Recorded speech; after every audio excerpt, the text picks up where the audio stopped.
Okay, we have an amazing episode for you today. Palantir's co-founder and investor, Joe Lonsdale, is with us. He runs 8VC, and his bio is just too long to read here, but he is a baller investor, founder, and iconoclastic thinker. We probably don't agree on a lot of things, but we probably agree on most. We talk about American cities. We talk about making government more effective. We talk about China and more. But first, I'm going to cover the Bored Ape Yacht Club and their massive $19 million auction going on at Sotheby's, and the Vine co-founders' loot project that went supernova over the weekend, as well as Canada banning Tether from their first 2 licensed digital currency exchanges. It's going to be a great episode. Stick with us. This Week in Startups is brought to you by Silicon Valley Bank. For over 35 years, Silicon Valley Bank has been providing banking and financial solutions for every step of the startup journey. Learn more at svb.com/twist. RealGoodFoods is modernizing frozen foods and has become one of the fastest growing food brands in the US. Everything RealGoodFoods makes is low in carbs, high in protein, and made from real food ingredients, from enchiladas to Italian entrees to breakfast and more. RealGoodFoods can be found in the freezer section of your local grocery store, Walmart or Costco.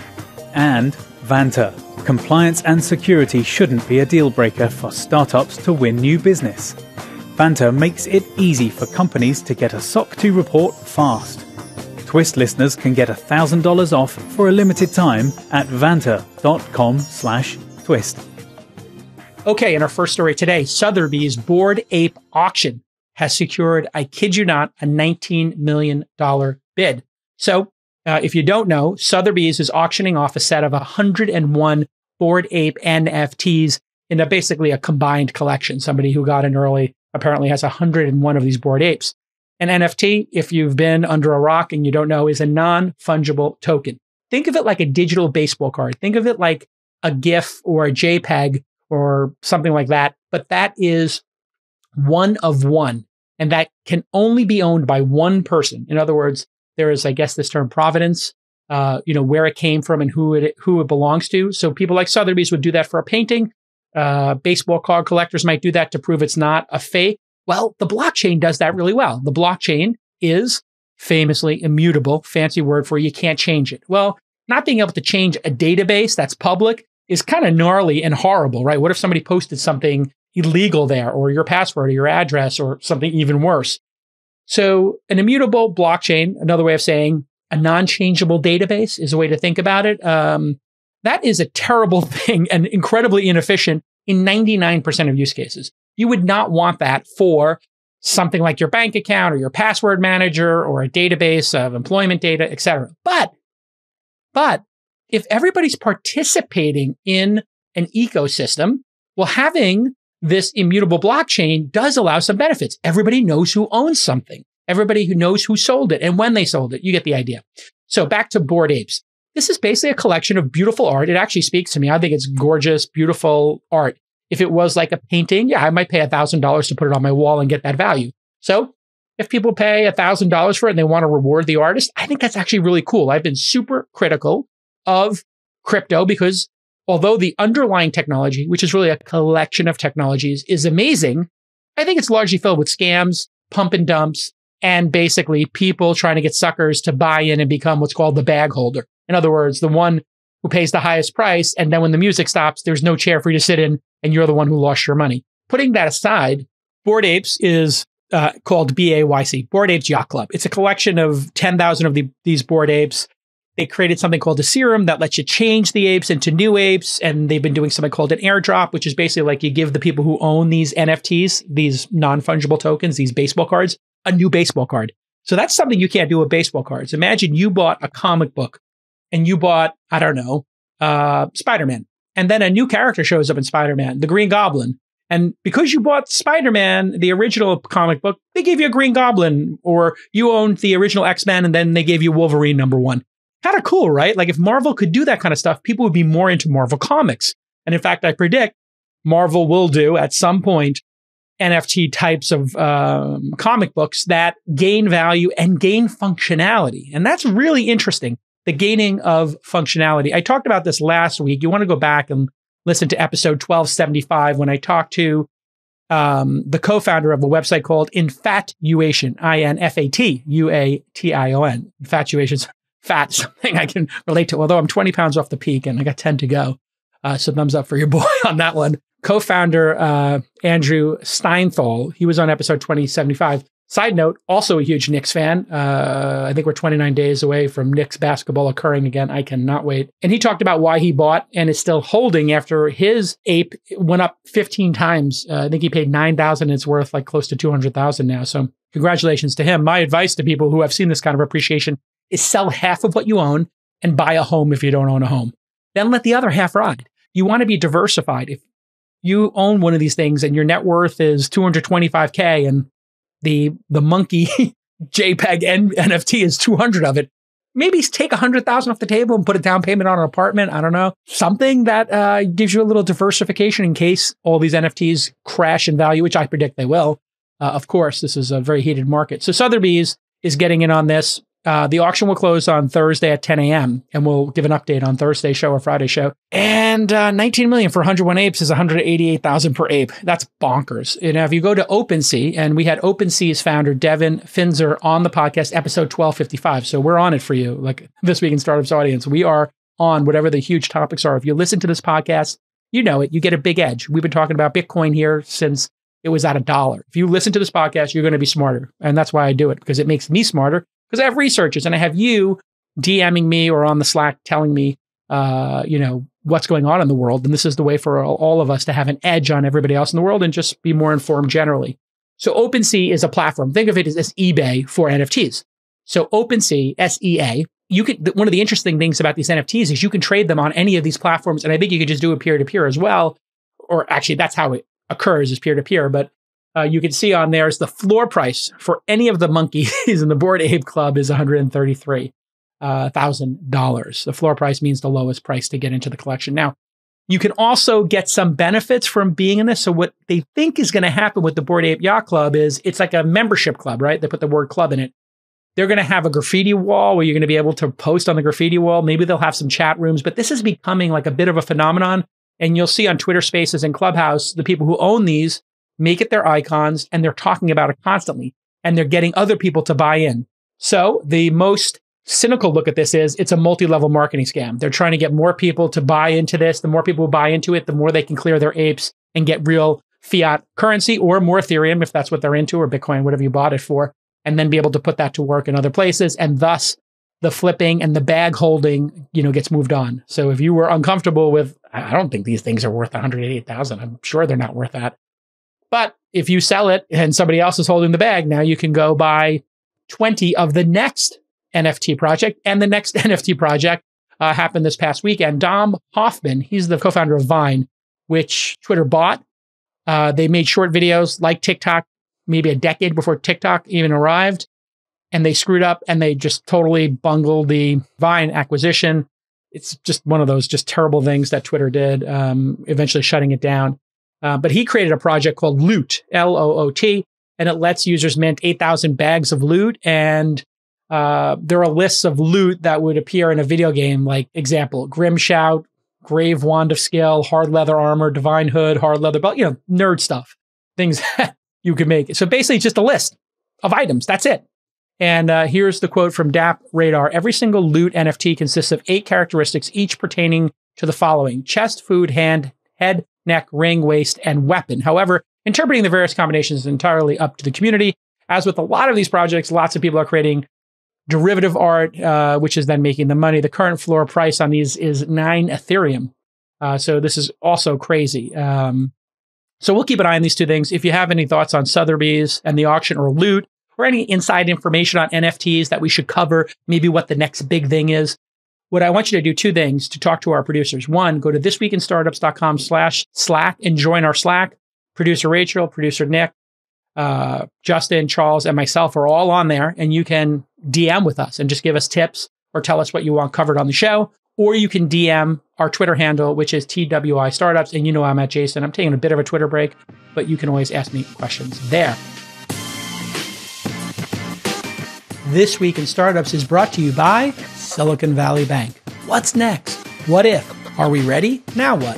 These are the questions that can keep founders up at night, and no one understands this quite like Silicon Valley Bank. For over 35 years, Silicon Valley Bank has helped thousands of high-growth companies by providing scalable financial solutions along with insights and expertise that many other banks just can't. From healthcare to hardware, software to infrastructure, SVB works with companies across the innovation landscape at all stages of the journey, anticipating their needs even before they do. And by providing access to insights and in-depth reports, SVB can help you make more informed decisions and assist in turning your great idea into a great business.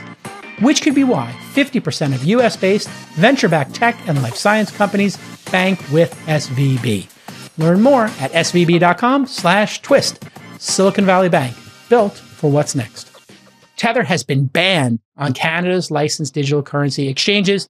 As you remember, on episode 1232 of This Week in Startups, we number them sequentially, and we've done over 1,200 episodes. I think it's more like plus 50 because I did the angel episodes and we didn't count them in the original series as incrementing here. So in episode 1232, we talked about Tether possibly being crypto's black swan. And then in episode 1243, we went over Tether's investigation with Bitfinex, which is an account that is obsessed with Tether and believes it's a complete fraud and, like a huge potential black swan. What's a black swan?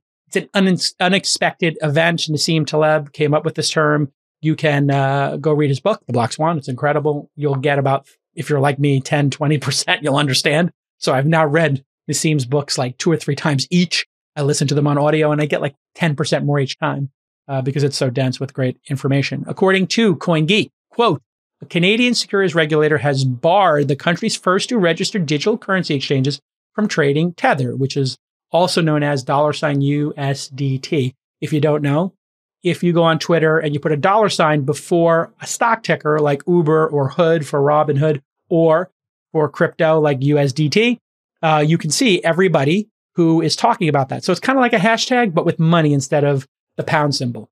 CoinGeek notes that Tether is currently the only prohibited digital asset in Canada. I wonder why. Coinberry and Wealthsimple are the 2 registered currency exchanges with licenses in Canada, allowing them to, quote, offer digital currency trading services across all the provinces in Canada, according to CoinGeek. So what we're seeing is countries realize that cryptocurrency is not going away. A large percentage of people in the world, it might be 5 or 10%, are actively participating in this, and it probably will grow and go 5x or 10x, who knows? So it's going to be regulated, and we knew this was coming. And as regulation happens, what I've seen is that what the regulators do is they try to create a framework to protect against the most, I would say, unethical, risk-taking, smarmy, untrustworthy actors. So they know that the good actors are going to do the right thing, right? Like people like Coinbase are backed by a lot of serious people who have serious reputation risk if it goes bad. And, Circle, Jeremy Allaire's company, and Jeremy said he was going to come on the pod in August, but Jeremy, where are you? Come on the pod. Let's talk about USD. His stablecoin, which is backed actually dollar for dollar now. We talked about that in a previous episode. So what you're seeing here is the New York Attorney General banned Tether from operating in New York. Now Canada's banning them. This is the trend. When these insiders know something's up, this is my interpretation, when they know something's up, they just start to, even though they may not have certain parties dead to rights yet, and they might not have them under indictment. Maybe they do. There's some speculation that the DOJ is going after Tether. And we talked about that on previous episodes. But basically, they're going to try to protect citizens. That's what these regulators do. They try to just make rules of the road. You can go 65 miles an hour on this road.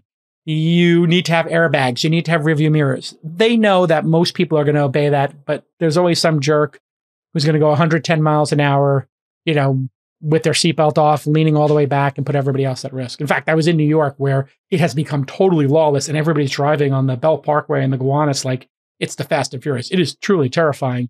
Young people, please do not do this. Your life has so much promise. Do not drive like you're in the Fast and Furious. You will die. Like tragically, that poor guy, Paul Walker, was doing stupid stuff in a car apparently. And as fate loves irony. And my God, for him to have that much life ahead of him and be in this franchise and then to die in a car speeding, apparently, it's just so stupid. It's just so unnecessary.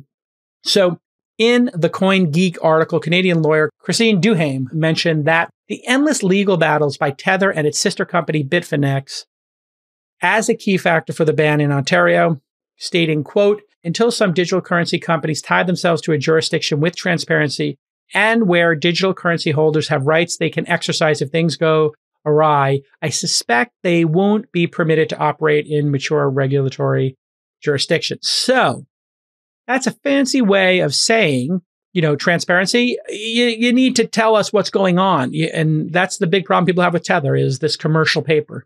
And there is a big real estate company in China that people are speculating that Tether owns. I haven't seen any evidence of that, but you may see something in the news in the coming weeks about a big real estate company. People have been DMing me about this. I don't want to go into the details yet because it's pure speculation, but there is apparently a Chinese company, according to people who are chatting about it now in the back channels, that could go belly up, that has a lot of commercial paper, and perhaps that commercial paper is owned by Tether. Who knows if that's true, but I'm just telling you what the buzz on the street is. I don't have any evidence of it. Disclaimer, disclaimer, disclaimer. So Canada doing the right thing. And, anybody who would allow Tether to be involved in any country that has got any rule of law is crazy in my mind. If the New York Attorney General and the DOJ might be looking into, and the New York Attorney General took action, and they're kind of smarmy, and the CEO is MIA, and the CFO, and nobody knows where they are, and the co-founders don't really, face the music by talking to the press, where there's smoke, there's fire, folks. That's what I've learned in my career. Where there's smoke, there's almost universally a fire. Maybe there could be dry ice, but, I've never seen dry ice just emanating from a startup. When I see smoke, it's almost always a fire. Sorry to make a horrible metaphor. There's a lot of other news going on in the world, but today we have Joe Lonsdale on the show. That interview is coming up in a moment. Tomorrow on the show, I'll probably talk about El Salvador becoming the first country to adopt Bitcoin as its national currency. We've talked about that before. A lot of you asked me to talk about Solana, which is an Ethereum rival that's now the 7th crypto, and I will get into that. I have to actually do some research on that. If you have any information on it, feel free to DM me.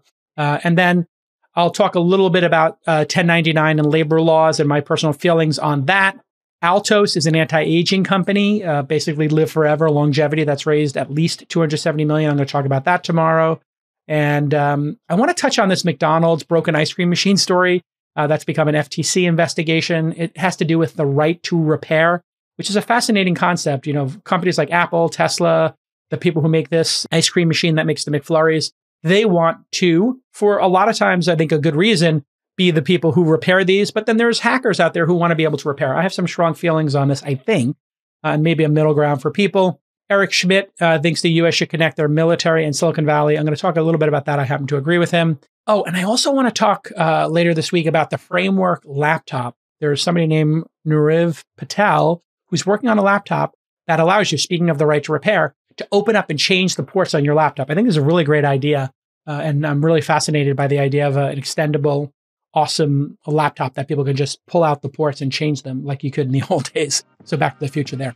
All right, let's get to the Joe Lonsdale interview.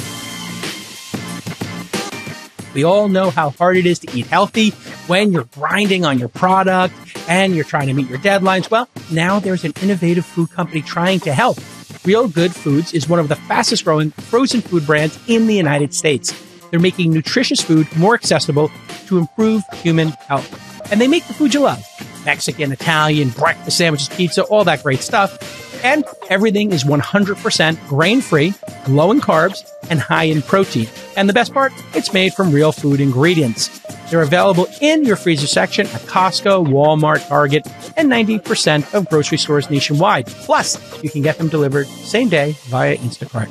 Real Good Foods is healthy, convenient, and tasty. It's perfect for any lifestyle. Plus, part of their mission is to support food banks across the United States, and they have a goal of donating 1 million nutritious meals. So you'll feel good about buying. Go to RealGoodFoods.com and use the code TWIST to get $15 off. Learn more and follow at Real Good Foods on social, or go to RealGoodFoods.com right now. Okay, welcome to the family. All right, everybody, we've got another interesting founder and venture capitalist on the program today. His name is Joe Lonsdale. You probably know him as a serial entrepreneur. He also is the founder of 8VC, some companies that you may have heard of that he's been involved with. He co-founded a company called Palantir, which recently went public and has a ginormous market cap. He co-founded that with Peter Thiel. OpenGov, we recently had Zach on the program, episode 1267, just a couple weeks ago. And Adapar, if you're in the wealth management space, you probably know that company, which helps manage people's wealth. Welcome to the program, Joe Lonsdale. Thank you, Jason. Good to be on. And you also recently, now, you're not just a capital allocator and founder, you've also started your own podcast. We have American Optimist. I'm an optimistic guy. I'm trying to spread the optimism. What makes you optimistic about America today? Well, every single one of the problems we face, I think there's really good solutions, and these solutions involve innovation and they involve greater consciousness. And I think there's ways we can make our society continue to get more competent. I think we're living in the best time we've ever lived in as a species. And even though there's huge challenges, there's also just great solutions to everything we're facing, and I think we can figure them out. Why do so few people share your opinion? And in fact, maybe here in the United States are pretty vocally upset and or perturbed, anxious about the future? I think that anxiety sells, pessimism sells. I think the media loves to spread fear. You're going to click through things more if you see something that you're afraid of. So you get a lot of that. I think it's easier to be pessimistic than optimistic. It's easy to see what the problem is. It's not as easy to see the solution. But people have generally been pessimistic throughout history. It's kind of a risk-averse nature. It's how we evolved. If you weren't really worried about all the risks, maybe you'd probably get eaten by a lion or run out of food or whatever. So I think our species is naturally a little bit pessimistic. But then you actually think about it and figure it out. The reality is that none of these things are unsolvable problems. Well, let's take the first one right off the bat. We have a highly dysfunctional government. It seems like it's never been worse from, across multiple presidencies and across both parties. The incompetence, the grift, and the ineffectiveness seems to be at an all-time high. I think you would agree with me. Why are you optimistic about our chances of fixing that? Well, I guess what I'd say is that there's probably like a 30, 40 year period where the brightest and most successful and most competent people kind of felt like it wasn't their job to go into government. A lot of my mentors who I know who are very successful in their 70s or 80s, especially, like the people in that generation really only got involved in government if there was something wrong with them. Maybe they were super egotistical. For the most part, most of them thought this wasn't their thing to solve. And I think there's a lot of young people now seeing this and saying, wow, we have to get involved, because if it's not us, it's going to be these idiots. And this really matters at this point. It's really broken. We actually have to fix it. I think there's a huge acknowledgement of the fact that we have to get involved. We have to fix it. A lot of my friends who would never talk to me about government, never talk to me about politics, who are super competent people, they're all talking to me about it now. And so I think we're going to have a lot of our brightest minds go after this. And it is a hard problem given how the media and given how social media kind of brings out more of our tribalism. There's a lot of real challenges there. But I think we're capable of higher levels of consciousness here and how we approach this. And I think that we're going to have a lot of the best minds on it. And I think there are like a lot of positive sum solutions. If there was only negative sum solutions, if the only answer was to like kill all the rich people and take their money, that's obviously an extreme. But if the only answer was like to tax people or to like be really mean to the poor and let them die or ruin the environment, like if there was all zero sum stuff, then yeah, we'd be in trouble. But the fortunate thing is there's like really good positive sum answers to all of this. And so therefore, I think we're going to find those positive sum answers and we're going to push ahead with them. Well, you just dipped into the one that I think a lot of people are concerned with, specifically this week when we're having extreme weather or climate-related events occurring. I know that you're a bit on the right, or libertarian, I think is probably how people would describe you. I don't know how you describe yourself. I believe in liberty, but I think libertarianism tends to be dysfunctional. Why is that? I think libertarianism tends to be about like yelling at people to get off your lawn and complaining about the government and just saying how stupid and broken it is. Whereas I think like a better way to be a leader in society is to take your values and propose solutions and per se, here's how we solve this problem. So I think libertarianism is like a negative philosophy that has a lot of truth in it, but it also is just not useful. It's a bit cynical and not very pragmatic. To say just have less government and let individuals do whatever they want. Yeah, I think it's a little. I mean, I think we have to say, like, how are we going to make sure that we can bring down the cost of living for the poor? How are we going to make sure everyone can have health care? I think these are important problems, and we should work as leaders in society to actually go after those problems, and as opposed to just yelling about the government. I mean, so you're a conservative who believes in global warming. I believe global warming is occurring. I believe some of it is man-made. I believe it's a real problem. I don't believe it's the most important problem, but I believe it's a real problem, and I believe it's worth us working together to use innovation to fix it. I think there's lots of ways which carbon sequestration and innovation in that area is very important. I think carbon markets, I think nuclear, I think there's a lot of these answers that we can move towards to have pretty good solutions there. Yeah, I mean, if we look at nuclear alone, we see France gets the majority of their energy from that, and then Germany deprecated their nuclear plants exactly after Fukushima, and now they're unable to provide, enough clean energy for their government. Well, and now let's superimpose that over the dysfunction and tribalism. I think it's kind of like one of the most interesting test cases, because when you talk to people, they immediately say, well, maybe we shouldn't do nuclear because it sounds super dangerous, without any research or knowing about how much progress has been made and how unique an event Fukushima was, and probably not going to reoccur. Everyone says they believe in science, but they don't actually really believe in science sometimes about these types of issues. Yeah, exactly. Yeah, nuclear just seems to be like a really interesting one that I think we could get a quick win on. What do you think it's going to take for us to embrace nuclear? And does it feel like we're trending towards that? Because it feels like we are trending towards the data is really, really good. You have like actually majorities supporting it now. You have these new really simple reactor designs that are 1,000 times safer, that are really tiny, safe fission designs, very efficient. I think you had the first new mini fission, design approved by the Department of Energy in the last few decades recently. And, there's enough spent nuclear fuel in our country. So this is nuclear fuel. It's already been used on bigger plants. You could reuse it with a smaller design. And there's enough of that around to power the whole country for 300 years. So, I mean, there's some really good solutions here. Small modular, I think, is the industry term for these new ones that I think Bill Gates is working on one, et cetera. And so how do you think we get that through this right wing, left wing debate over, on one side, I think you have maybe some climate deniers. On the other side, you have people who are very precious about the environment and don't understand that this is actually safe now. It's almost like they both have absolutely a different set of wrong beliefs that are holding us back. Yep. And they're equally wrong. I think that's right. And I think what happens is you get a lot of inertia in the regulatory state. So what happened in the 1970s and 80s is we got really afraid of some of these technologies. And there were some reasons to be afraid of certain parts.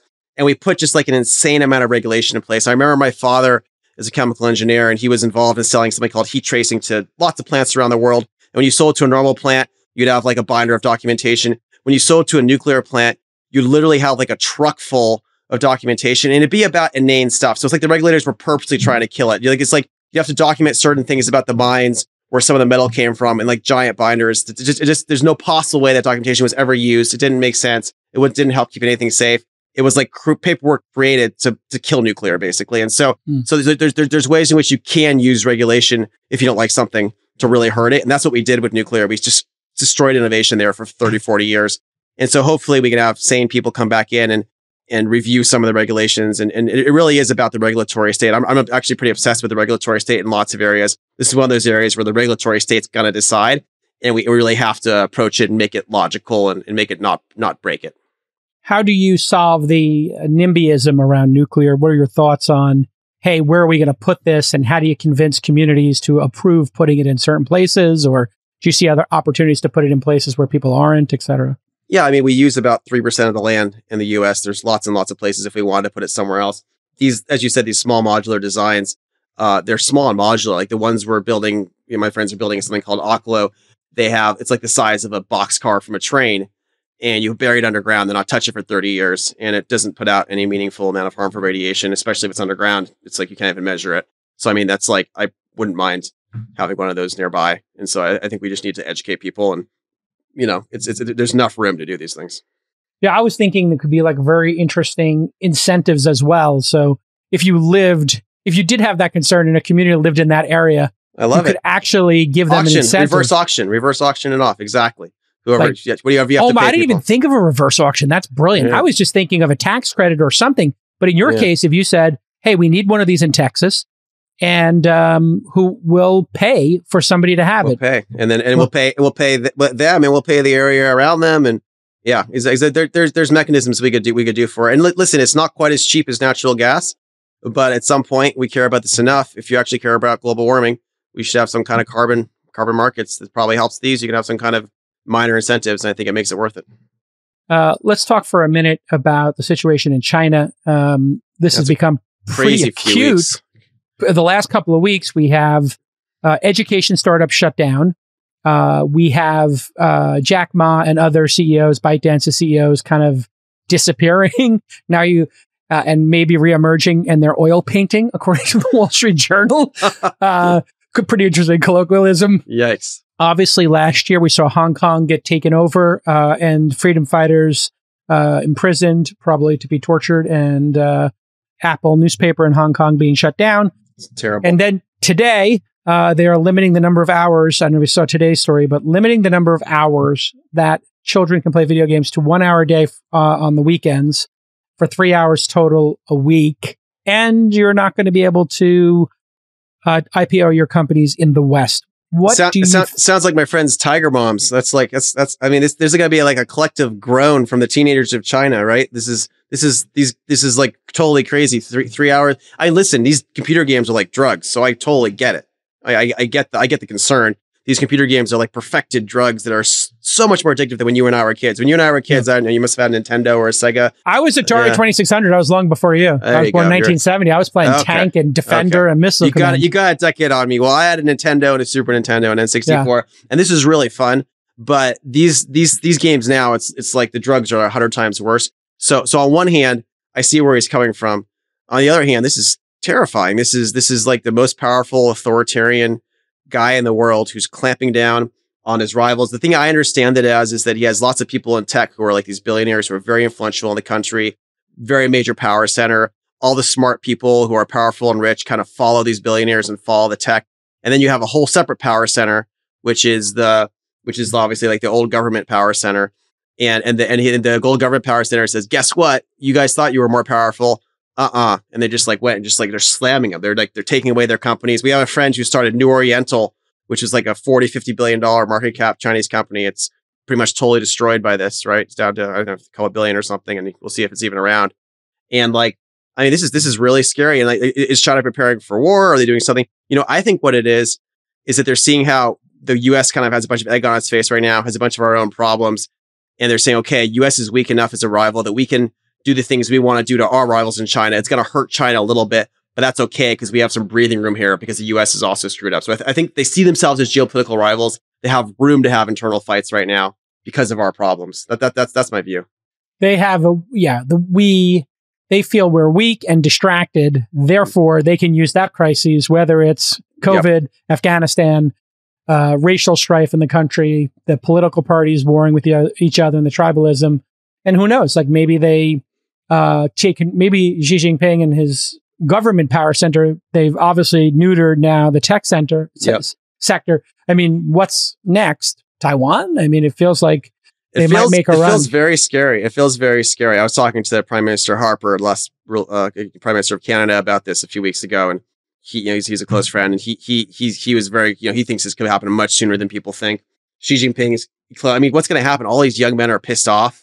By the way, there's 60 million young men in China, more than young women who, aren't not going to have enough wives. That's a classic, this is what the Muslim world did basically, is the powerful guys had multiple wives in the old days. So there'd be young men with no women and they'd have to constantly fight wars and send them off to war. That's how it works when you have too many young men.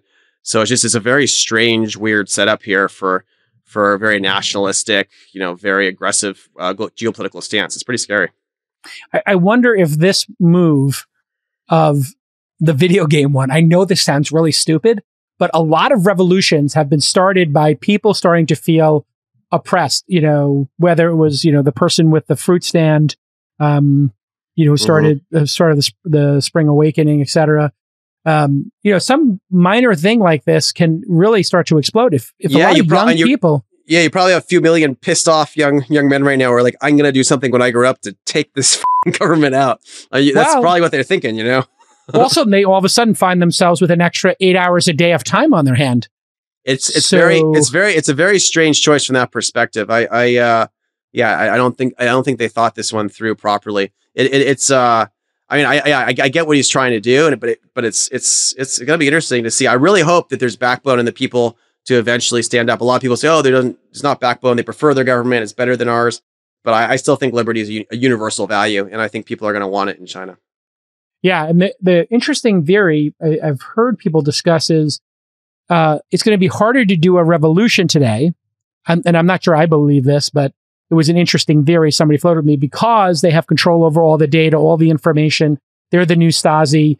They're the new KGB. They can basically squash any revolution before it even starts. They make you disappear right away. It is going to be hard. You'd have to be really good because they're tracking everyone. They're seeing what you say, what you think. And they're watching the smart people really closely because they know the smart people are the most dangerous. And they know who the smart people are. So no, it is very scary. It's a very dystopian, totalitarian society.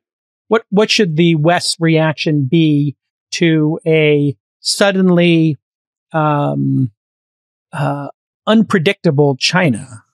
This is why the Afghanistan thing is just so frustrating, because we need to be a place that works with our allies, that stands behind our allies, that shows that we're going to have our allies' backs, because we need to get the allies to work with us right now to stand up to China. We need Japan, India, UK, Germany, and a host of other countries to be able to say to China when it does certain things, this is not acceptable. If you do this, we're all going to have to cut off trade with you. We're all not going to tolerate this. And there needs to be a coherent response to them. I don't think this is the 1950s anymore, where we can have presidents approaching this in a unipolar way. At the same time, we can't have presidents who are too cowardly about it. We have to stand up and be strong against them with everyone else. Hey, everybody. I thought I would bring Christina Cacioppo. I pronounced it correct. I'm hoping, Christina. You got it. Yep. All right. You're the founder of Vanta. People have been hearing your ads on the pod for the last year. And I thought it'd be fun to have you on and you to explain why you created Vanta and what SOC 2 is and why it's important people get it right. So let's start with, what is SOC 2 for people who are just realizing they have to become SOC 2 compliant? For sure. So SOC 2 is at its high level. It's sort of a customer asking you to prove your security. Got it. And when you do a SOC 2 report, how often do you have to update it? And what is that process like? Because my understanding is you don't just do this once in the life of your company. You do it continually, every year, every quarter. Right. So you actually do it annually. Yeah. So often, so the way these reports work is they've got dates and time periods on them, and sort of like a pen test. It's something once you start doing, you'll just renew every year. All right. Fantastic. Well, thanks so much for coming on and telling the audience why you should get your SOC 2, when you should get it, and how you should do it. And you've been very nice to our audience, giving them $1,000 off, which is a really significant and generous offer. Go to vanta.com/twist, vanta.com/twist to get $1,000 off your SOC 2. Thanks, Christina. Appreciate it. Thank you so much.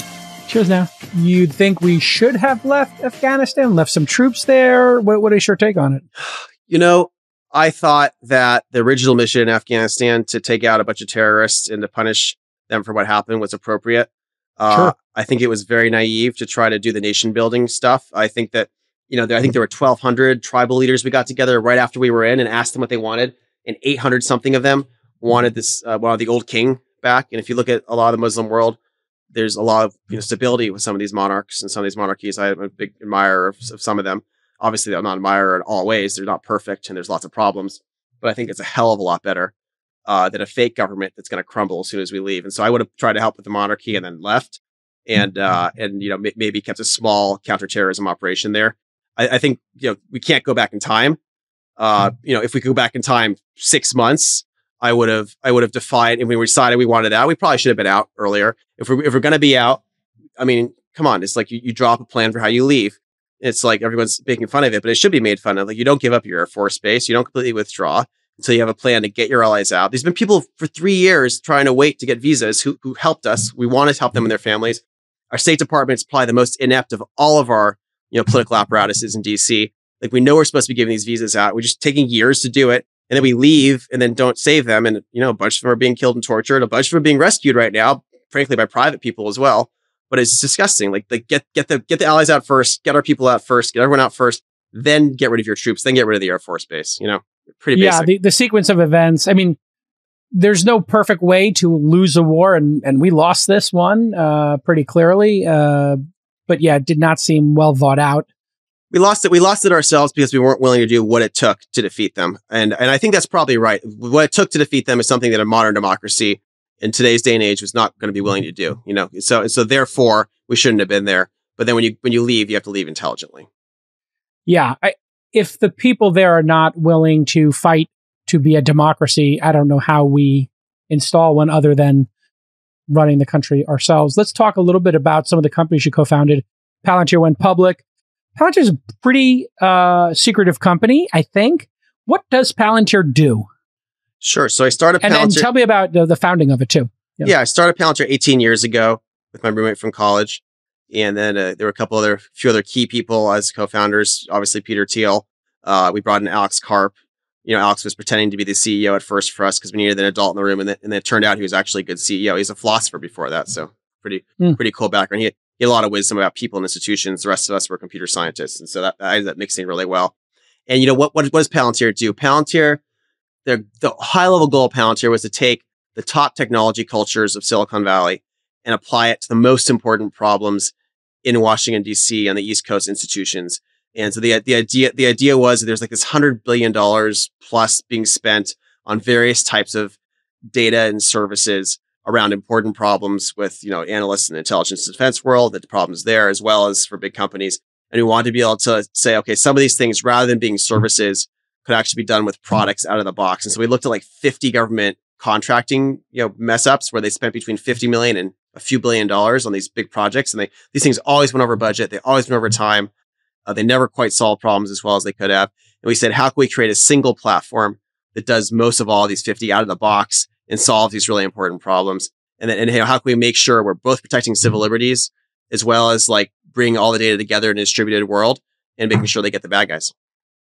And so most people in I don't know if I can say most, but a lot of companies in Silicon Valley do not want to support our government and military, namely Yes. Google.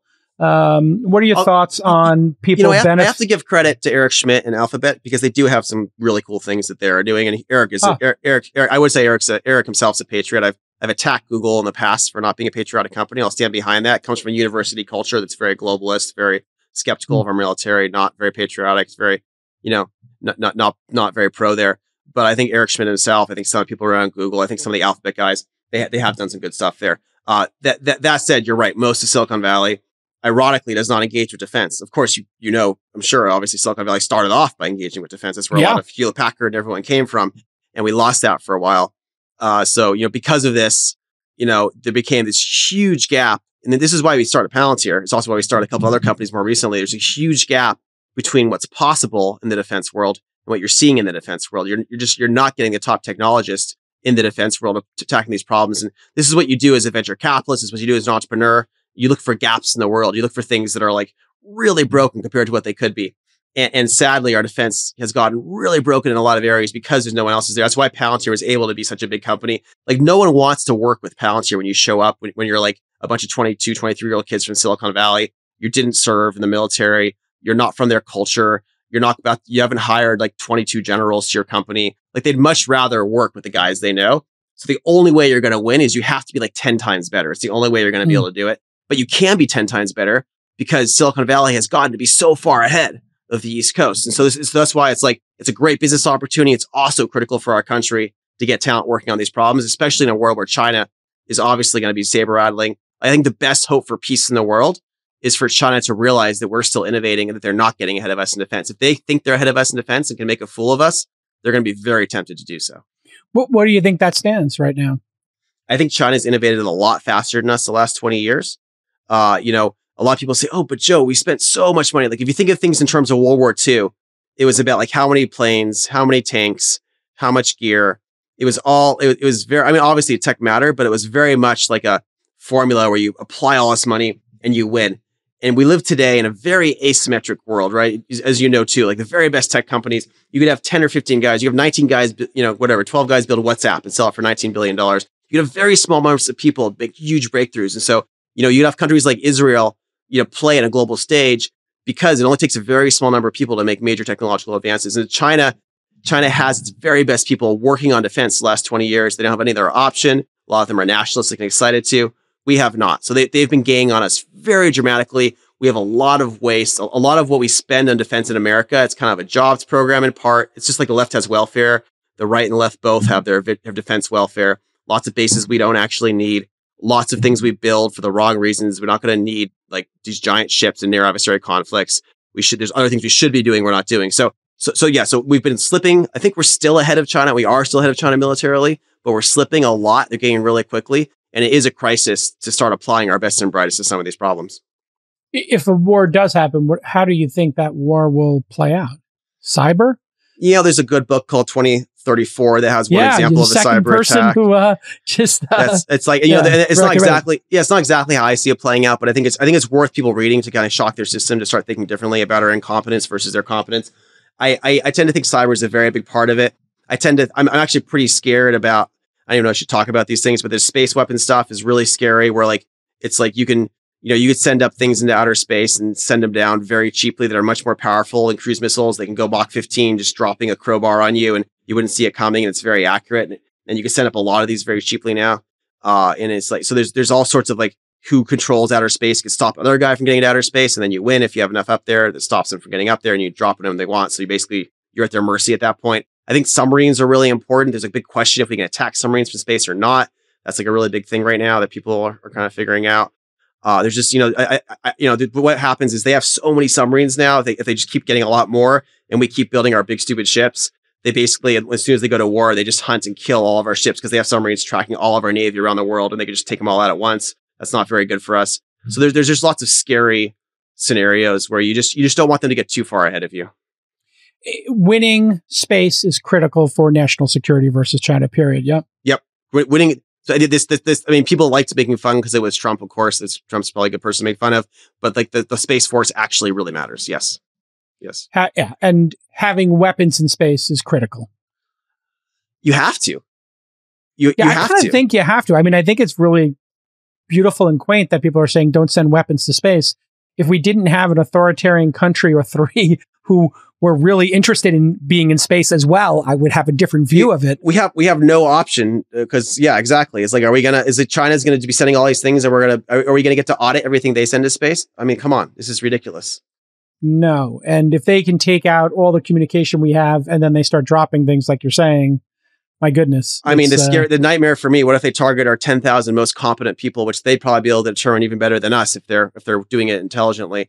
And then all of a sudden we have, and we have nothing left. And I don't know, there's all these really scary scenarios where they're not going to want to have a hot war, but if they get far enough ahead and they take Taiwan and then just make a fool of us for anything that comes over there and say, listen, guys, we're not trying to hurt you, but anything you send here, we're going to wipe out. And if you attack us, we're attacking you back the same.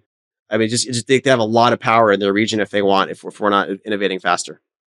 Looking back, I want to go over your entrepreneurial lessons and then maybe capital allocator lessons. What do you think is at the core of building a giant company that does, achieve unicorn status, does change the world?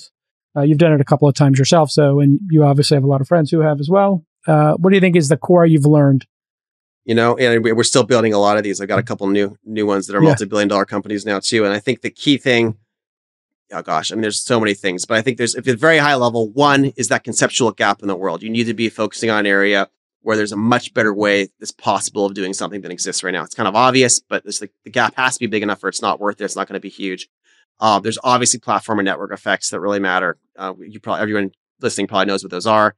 That's really key. Yeah. You have to be attracting top talent. You need a culture that lets top talent self-actualize, I think is the way I'd put it. So you want the very most talented people to be there, and they need to feel that as part of being there, they're learning and they're expressing like the best versions of themselves, and they're solving hard problems, and they're self-actualizing by being part of your company. I think that's really critical. That's one of the hardest things to get right, is to build these kind of cultures like that, most of the time these days, the average company, you're like, Joe, how do I find an engineer? I have a great idea. I really need a CTO. I really want to find an engineer. And like the very best startup companies that I want to be an angel investor in, they have like a line out the door of the very best engineers wanting to join, because the first 5 or 6 engineers there are like legends, and they're all like, everyone's like, I want to work with these guys. This is so awesome. Right. So like that tech culture is absolutely critical, is my view.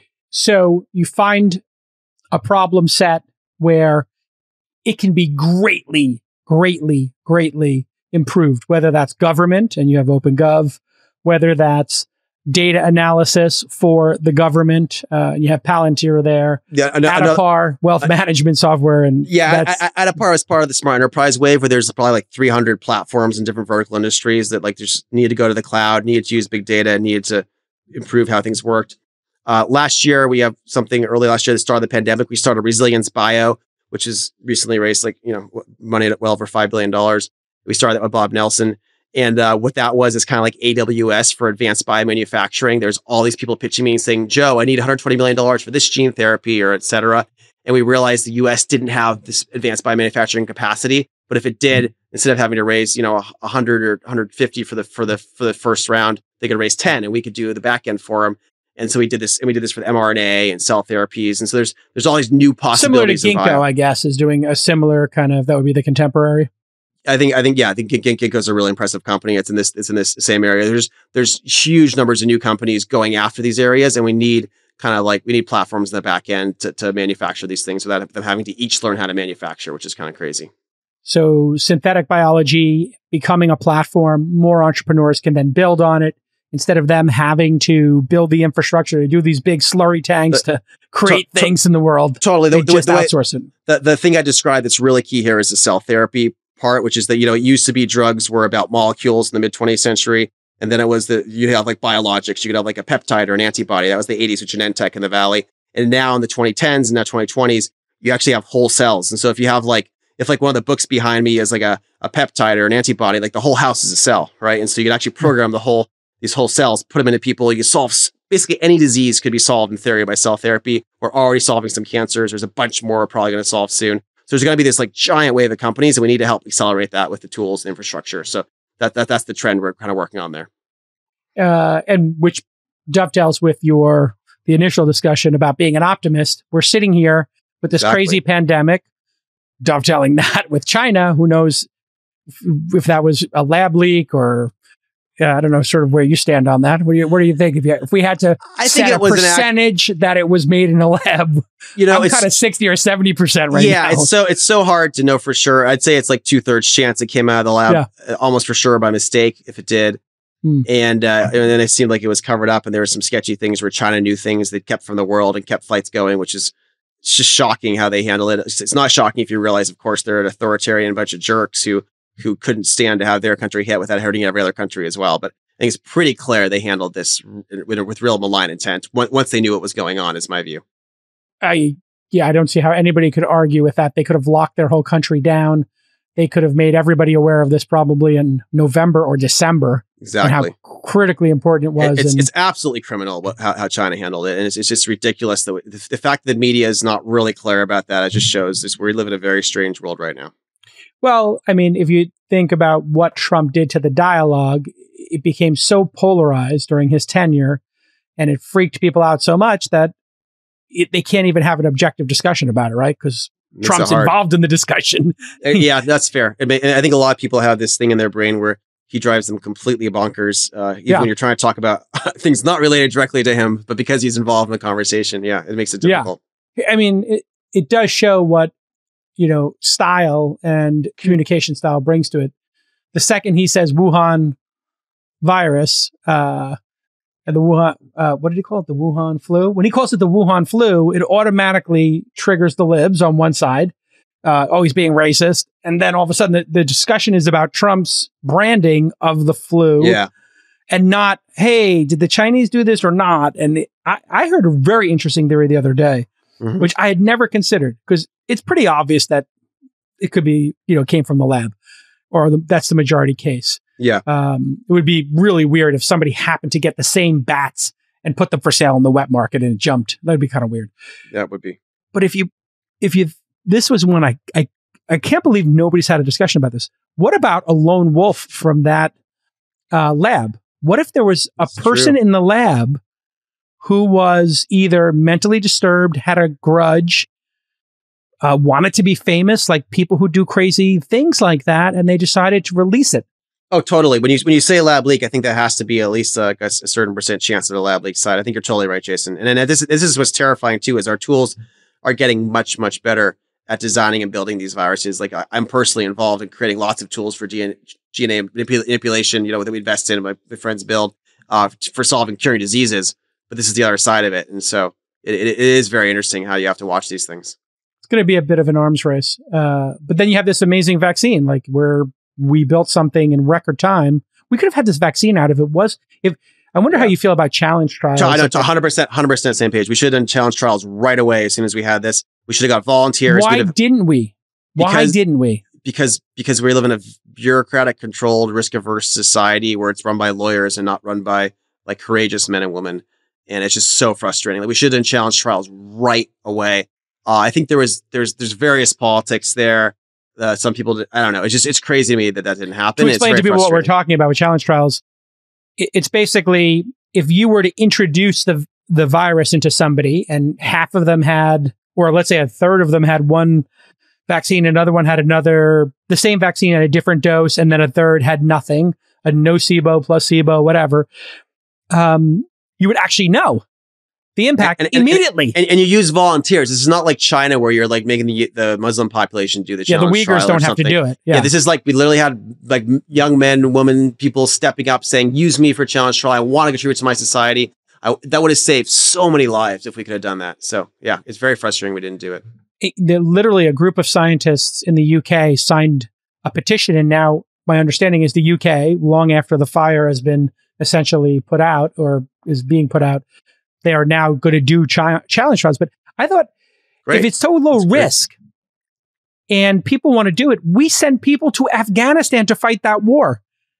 And we are unwilling to let somebody take the risk of... It's a volunteer. No, it's crazy. This is like a very nanny state thing. Oh, you can't volunteer to help save people because it's against our scientific ethics. Like, give me a break. Of course you can do that. It's bad logic. It's bad logic. We let people ride motorcycles, and in some states, we let them ride motorcycles without helmets. So we let people go mountain biking. I had an accident a month ago. So if you do dangerous things that are, that we, mountain biking is seriously. Are you okay? What happened? I separated my shoulder. It's fine. My friend fell right in front of me, and I braked at 30 miles an hour and flew over the handlebars. So it happens. But you had a helmet on. I had a helmet. I had elbow pads. I had knee pads. That still separated my shoulder. You for something probably helped my knee on the side of my body. They got hit. I actually fractured 2 ribs. I found out today, and the guy was looking at it. He's like, "Oh, this was a fracture." He was like, "Showing me the bumps." Like, "Oh, well, that's why it hurts so bad."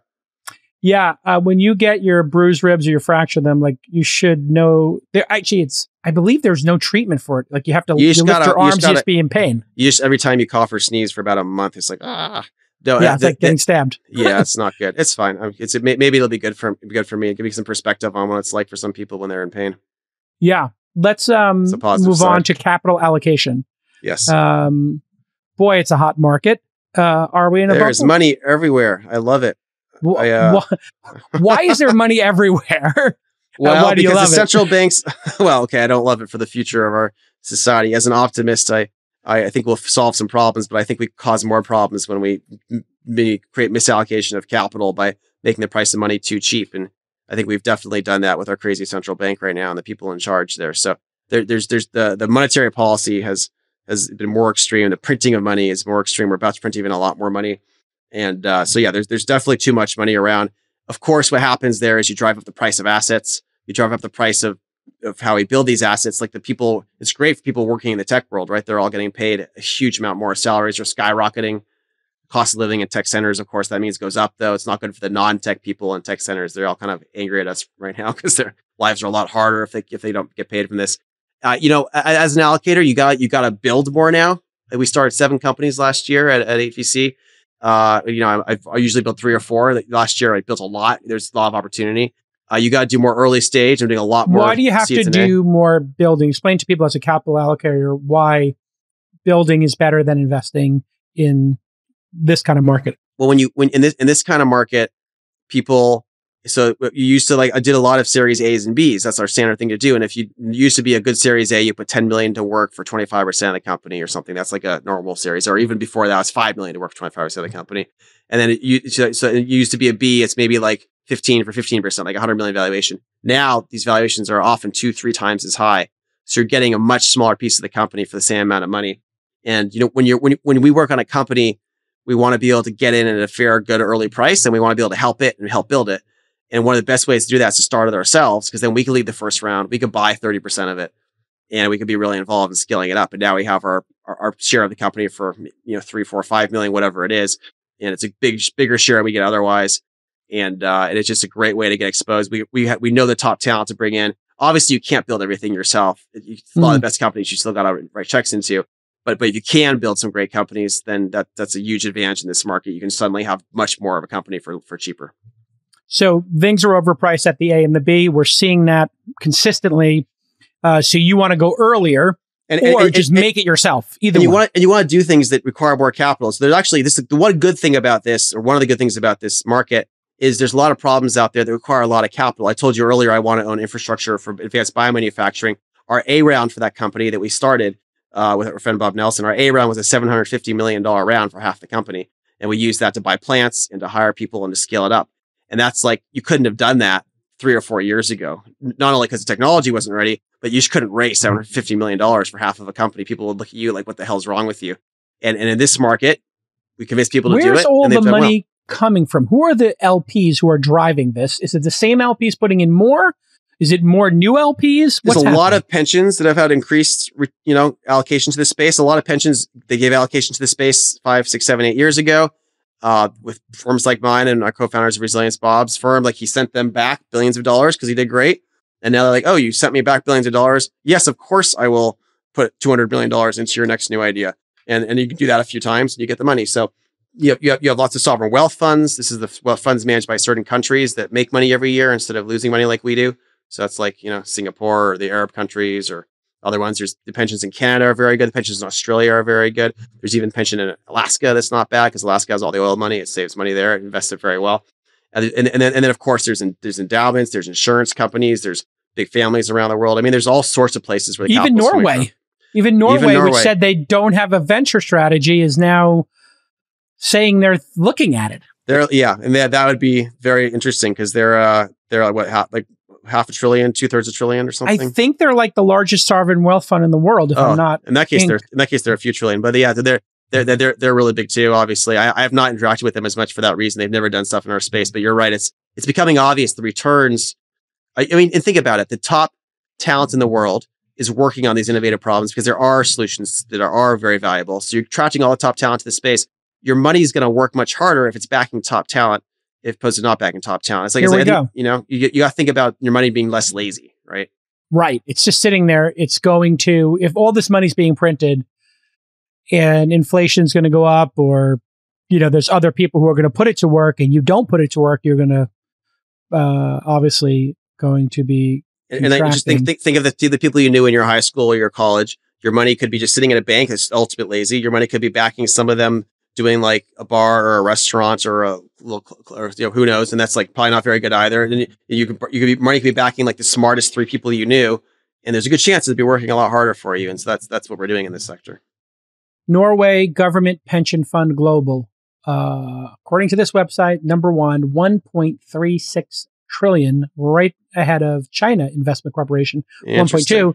And then Kuwait, Abu Dhabi, Hong Kong. Abu Dhabi Investment Authority is significantly bigger than 1.3, but they don't disclose it. So I think maybe that's part of what's going on there. Yeah. How do you feel about taking money as an LP from the Middle East or China? So I don't take it from the Chinese government. I've had Tencent for a long time, just as a small LP. I think keeping a relationship with them is useful, but they're very small. It's like 1% of my capital or so. And that's like the one I've allowed in. It's like they acquire a lot of companies and they invest in a lot of companies. They so do, they're super active. And they're part of our ecosystem, and there's smart people there, and they're very impressive. Now that it's gonna be an interesting question what happens next. But I've tried to keep a tie there, even though I'm very skeptical of China. But I think the UAE is an extremely well run country. I think UAE is like the Singapore of the Middle East. I really admire people I've met there and what they've done with the leaders there. I'm really excited. Their ambassador Yusuf Al-Otaiba is the one who kind of did this peace deal with Israel and Morocco and other things, along with the last administration. I thought was very good. I really admire them. So we do a lot there. I have a few Saudi families that I've had money from. I haven't taken it from the government. to date. I just didn't. I don't think. Obviously, Saudi has lots of problems. I don't think it's necessarily worse than like Turkey, for example. I think Erdogan's like usually problematic. I think it was worse than Turkey 20 years ago. Now I'm not sure. But I haven't really spent time trying to go over there. I feel like there's this thing where people who can't get money otherwise will spend the extra effort to go to these places that are kind of really far away and spend a lot of time on it. And that's kind of what some of those regions are. But there's other places there like the UAE, like very Saudi Gulf and Singapore and stuff. They're actually very sophisticated and they are part of the inner circles of Silicon Valley now. And they're great to work with. And might have a view of human rights and democracy and humanity that is more in line with yours. I think UAE is much more in line with me than Saudi Arabia and then other Arab states. That's true. Yeah. That's true. I mean, it matters to you who you're making money for. Yeah, no, it definitely matters to me who I'm making money for. We bring in a ton of friends and family into our funds. We bring in a ton of like corporations we admire, groups we admire. So yeah, no, we prefer to make money for people we like, and we prefer not to make money for really sketchy groups. Yeah. So tell me about. I will say though, for a long time we had both some of the Soroses and some of the Kochs in the fund from both sides. So Soros being far left and Koch being really libertarian right. I wouldn't say far right, libertarian right though. So my approach in business has been not to be tribal as much as possible. I think I've learned a hell of a lot from the Kochs. I've learned some things too from some of the Soros groups. I was really offended when we made $1 billion from the Soros groups from Palantir. And like the woke kids, like had them apologize to the press for making money with us. I thought that was a little obnoxious, but in general, I try to be friendly with both sides in business. And we live in a pluralistic society where we all have different views. And I think that's okay. I think it's good to work with people with different views. What happened to our society where, I think when we were growing up, the idea that, one family across the street was Republican and super conservative, another one was super religious or Orthodox or Catholic. We could all disagree and still have a barbecue together. And now it's so polarized, you can't be friends with people.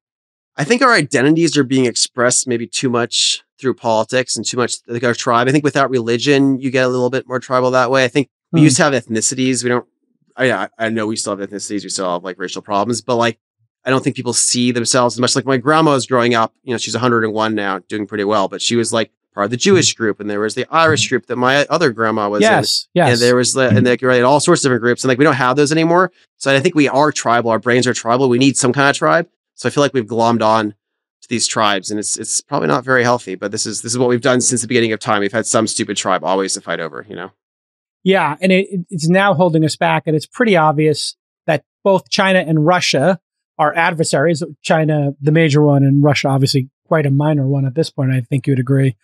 But they really they know this is our weakness. Oh, they're funding all of this nonsense online. I mean, there's all sorts of evidence that the neo-Marxist stuff, the Black Lives Matter, the parts of it that are neo-Marxist, that China's the cause division that China was pushing.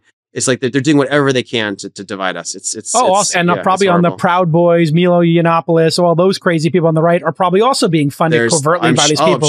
I'm sure. They probably don't even know they're being funded. These people are so dumb in a lot of cases that they're probably just getting money through shell corporations. They're not even thinking where they got the money from. And then I remember during the Trump sort of era, they were paying people to go protest, and then they were running the Facebook groups to get them to go to the same location. And then, of course, the media then amplifies it. So we wonder about tribalism. It's like the media is taking something manufactured by the Russians. This stuff is super manufactured. Like both the Proud Boys and Antifa are like centralized groups manufacturing nonsense. And they're manipulating people because people are easily manipulated. It's crazy. And how many people actually identify with these like fringe groups when you think about it? We're on Twitter, so it feels like it's everybody. You're like pretty spicy on Twitter. I'm surprised how brave you are. Like sometimes I get frustrated and I put things out there. I was so frustrated with the incompetence of the whole DoD thing, buying the Taliban, all these weapons. You probably know my friends and I have been sponsoring all sorts of charter flights out of Kabul, and now we can't get to Kabul anymore. Yeah, no, it's just like so I'm sitting there like getting calls from, because I used to work with special forces community. A lot of these guys are very tied into people who haven't got out yet. And so we're like, and then my other friend, I shouldn't say his name yet, but he's a really impressive guy. And he's been saving students from the women from Kabul University who don't want to become these like ISIS or Taliban brides, right? So they're trying to get out. And like, he got the Iraqi president to give them a bunch of student visas to go bring them to Iraq. And so my friends and I helped fly a bunch of them out, helped pay for the room and board in Iraq.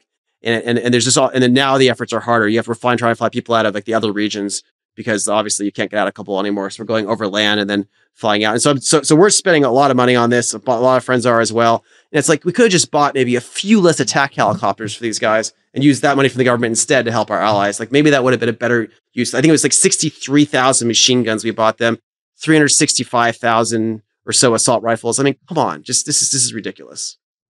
That was our mutual friend David Sachs felt that was like the entire last 10 years was just a giant wealth transfer to the military industrial complex to send equipment over there. And what did we get out of it? Right. It's just, it is a military industrial complex thing. And that's why I build things in the military right now, because the existing ones are just super corrupt.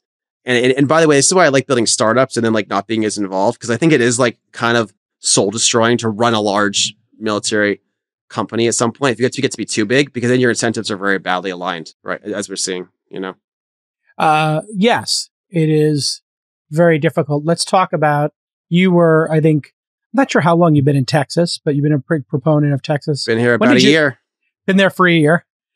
You made the move. California, incredibly frustrating. Bay Area becoming basically a bit of a monoculture and going so far left that I think even many people who are on the far left are regretting some of the decisions. Even a lot of my friends who've been Democrats their whole lives are just furious at how dysfunctional like the left in the Bay Area is. The biggest thing for me, I'll tell you, is I work with a lot of staff in a lot of different contexts in my life. I hire people, I build things, I have people help our family at home. We have 3 young daughters, and we have a lot of help for all the events and stuff. And these people in our lives, they had to drive like an hour and a half to come to see us, even if you're paying like $100,000 a year or whatever, because you can't live on $100,000 a year in the Bay Area. Yet you just can't. It's basically like you're either a service person who has a miserable, super long commute and you don't see your kids, or you're a billionaire. And so it's like, that's not a healthy way to run a society. You have to allow better infrastructure. You have to allow people to build housing. Like 40% of the land in the Bay Area is used by cattle. 40%. It's like maybe we should build maybe just like a little bit of affordable housing instead of the cattle. I don't know. It just doesn't make any sense to me. These people are, every time you try to build a 4-story building, people complain of the shadow and they downsize it to 2. And it's just so wacky. It's just, you can't make go to New York or Hong Kong. Have you been to London or anywhere? It's just so wacky. And it got to the point where like my friends, even in Woodside, which is like the really nice community where we all have like 4-acre lots there, near Atherton, near Sandhill Road, and the nice part of Silicon Valley. Like all of us were like, can we do affordable housing like in our community next to our houses? We're fine with it, even right next to us, which is not what you usually want in those communities, because you know what? It's just morally the right thing. And of course we couldn't get it done because there's all these old people who just stop everything. It was happening in Palo Alto. And up and down the peninsula, they said, you have train stations there. You got Caltrains. You're kind of morally obligated to put up some high rises or 6-story buildings. Of course. And guess what? Your teachers, your firefighters, your nannies, your children will be able to live in them and afford them. Exactly. And they're like, no, not in my backyard. It's bonkers. It's crazy. And this, by the way, this is another example. This is regulation again, because this is private. You have private property. You do what you want. You build, to be fine. But the regulation is exactly what's causing this problem here. Now, you are conservative. You're on the right. But you said earlier you're for universal health care. Have you always been for universal health care? So I'm for making sure healthcare is far more affordable than it is right now. Okay. And then I'm for taking care of the least well off. I don't think the government should be paying for everyone. I think that's a very inefficient way of doing it. I think there's tons of cool innovation possible in healthcare to make it much cheaper. I think that the way it works right now is in every area of healthcare, the special interest groups capture and use government regulation to keep out competition and make it more expensive. So lots of people say, oh, we have market healthcare system. We don't really have open markets in healthcare system with competition. And so if you look at hospitals stop other hospitals from opening up. They stop other clinics from opening up. They put in regulations to make it really tough for competition. Look at doctors groups. Doctors groups stop nurses from being allowed to do things. There's tons of things you could do with an expert system with AI and a nurse, way better than a doctor. And any kind of test, it's clearly better. And there's regulations saying you're not allowed to do it because doctors want to protect themselves. And if you look at like how selling drugs works, the middlemen, the PBMs, they lock everyone else out. If you look at the IP on drugs, it gets extended way too long to stop any kind of generics. It makes it way more expensive. They have these gag orders on pharmacists. They can't tell them about cheap generics. Like my friends and I got a law passed in the Senate to stop those gag orders. But like, it's like, there's like 30 things where the markets are being artificially distorted and stopped all sorts of things telemedicine should be able to be doing that it's not. And so I think healthcare could be like half the cost in America. It'd be way more affordable. It could be way better if we allowed markets to function and if we just like ripped out a lot of these anti-competitive rules. And so that's A, I want to do that. And B, yes, I don't think anyone should be worried about not being taken care of in healthcare. So some sort of base safety net, people maybe under X amount of... We need a safety net for low income people. And then we need to like bring down the cost of healthcare. I wrote an op-ed recently in Austin Statesman, which is a kind of moderate left journal here. It's about here's the types of things we could do to make Texas healthcare costs not keep growing. We have like 7 policy ideas, but there's, I have a policy group called the Cicero Institute. So I'm constantly putting forward policy ideas in different areas. And we actually have a lobbying group that goes and passes them at the state level. So this is one of my biggest issues right now is about half of what we do probably is going to be focused on healthcare because it's just, there's so many good solutions to this where we can bring down the cost. We can make it better for everyone. All right. Entrepreneur, capital allocator, now podcaster, and running Cicero Institute to do public policy. I have a lot of smart people around me. So I just, and you're 40 something years old? 38. You're 38. In 10 years, you probably will have done everything you can do as a capital allocator. You think about running for office? I think right now I'm getting more done not actually being like the governor myself. I think I get a lot more done knowing the governors and the legislators and then helping them and bringing smart people to do research for them. And we got 12 laws passed last year for Cicero. I want to double that, and I double it again. And that this is nonpartisan stuff. You say, obviously I'm on the right in the sense that I believe in markets, and I believe in property rights, and I believe in liberty. But I'm on the left in the sense that I think the most important thing any of us could do is to help the least well off and to promote tolerance. And to, I think there's wisdom both from the progressives as well as from the conservatives in our society. So that's, maybe in 10 years. We'll see. It would be, you said earlier that we need people who are from the private sector who are, well thought out, and you would have an unlimited amount of funding to back you. And if I can make a bigger impact running for office than I could with what I'm doing, then I will seriously consider it. I think right now I'm making a bigger impact with what I'm doing, to be honest. Well, I think that is what a lot of rational entrepreneurs and capital allocators or high performers, virtuosos in the market realizes. Government is so broken, private sector so efficient, private sector solutions for nuclear or for solar or what Elon's doing for space. Like, it's almost like the private sector is a better platform. It really is. My favorite thing Elon's doing actually is the tunnels. I have this whole presentation that we're trying to work on in my policy group. If we could do tunnels all around Austin, it's going to make the culture way better because musicians will still be able to afford to live in the city. And it's like, there's stuff like this. It's just so great. So everyone will be, the working class will be. So it's just, there's all these things that with innovation you could solve and just help everyone, which I think that's my favorite kind of thing to focus on. Yeah. All right. Listen, I kept you for well over an hour. You're an amazing guest. Let's book it again for 6 months or so or something. Awesome. There's going to be a lot going on, and look forward to seeing you in Austin at some point. I enjoyed it. Thanks a lot. Oh, by the way, which one? Best barbecue, best brisket? What do you got to... Anytime somebody from Austin's on here, we got to talk about brisket or beef ribs. There's like 4 or 5 of them, but people always bring them to my house now. So I still haven't learned the name I like best. So you ask me that in 6 months, and I'll have an opinion. I like there's Terry Black's. Terry Black's is very good. That's the one Michael Dell sent over. Yeah. Yes, Michael Dell's into Terry Black's. I like the beef rib there, but then there's La Barbecue. Barbecue, yeah, La Barbecue, which I think has the best brisket, and Franklin's. Those two. Franklin's is very good. It's very good. I think I've tried the barbecue, but it's like I always have it brought to my house now because of COVID, so I haven't learned all the names. I'll tell you, Soto is my favorite sushi. Very Silicon Valley thing. I have the sushi preference while I'm here too. Soto's? Yeah, Soto is very good for sushi here. Yeah, I think I went there with a friend of ours. Yes, it's yeah. All right. Listen, continued success, and the name of the podcast is? Oh, it's American Optimist. American Optimist. So if you haven't listened to it yet, I was just listening to your interview with, I forgot. I just listened to it before I got on here. Who have you had on so far? Barry Weiss and John. I just did Rick Klausner, and Adrian Fenty was the last one, and Prime Minister Harper, a bunch of good ones. Ashton Kutcher was good. Oh, you just did Ashton? Oh, very good. Yeah. Barry Weiss is an interesting one. She's very interesting. She's a clever woman. Yeah. Lesbian, conservative, but liberal, writing for the New York Times. She's kind of moderate bullied left. Out of the New York Times as a moderate. She's kind of moderate left, but anti-woke now. And of course, she's more anti-woke after getting bullied by the New York Times. So it's incredible. They literally bullied a lesbian Jewish woman out of the New York Times.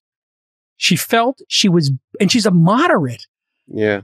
At best, she's a moderate. Yeah. And she felt bullied out of the New York Times. Well, New York Times is a pretty extreme place these days, so. It's gotten pretty extreme. I thought that was just fantastical. Like, I was like, what has happened that Bari Weiss got? I mean, I used to read her stuff and I was like, wow, she's pretty liberal over here. No, she's really good. I follow her Substack, and she was great on The American Optimist. I appreciate it, Jason. All right. Tune in, everybody, and we'll see you next time. Bye-bye.